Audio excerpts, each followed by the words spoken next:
Ruminin məsləhəti. Keçmiş zamanlarda Cəlaləddin Rumi adlı müdrik bir şair var imiş.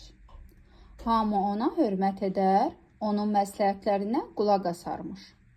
Bir gün qonşu qadın oğlu ilə onun yanına gəlib deyir: "Şair, mənim oğlum həddən artıq şəkər yeyir.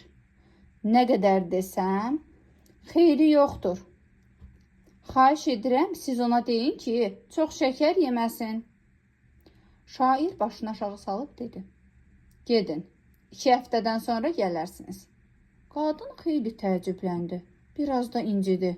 Axı bir kəlmə demək nə böyük işdir ki? 2 həftədən sonra qadın oğlu ilə bir də gəldi.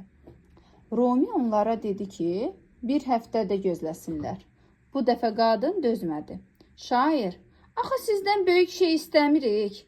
Gedin. Mən hələ məsləhət verməyə hazır deyiləm."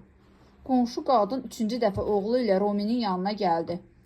Bu dəfə şair uşağa dedi: "Oğlum, məsləhətimə qulaq as. Çox şəkər yemə. Sağlamlığa ziyandır."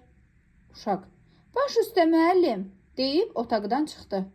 Anası Rumiyə təşəkkür edib soruşdu: "Siz Allah, 2 kəlməyə görə nə üçün bizi bu qədər gözlətdiniz?" Rumi gülümsünüb dedi: "Xanım, mən də uşaqlıqdan şəkərə alidə idim.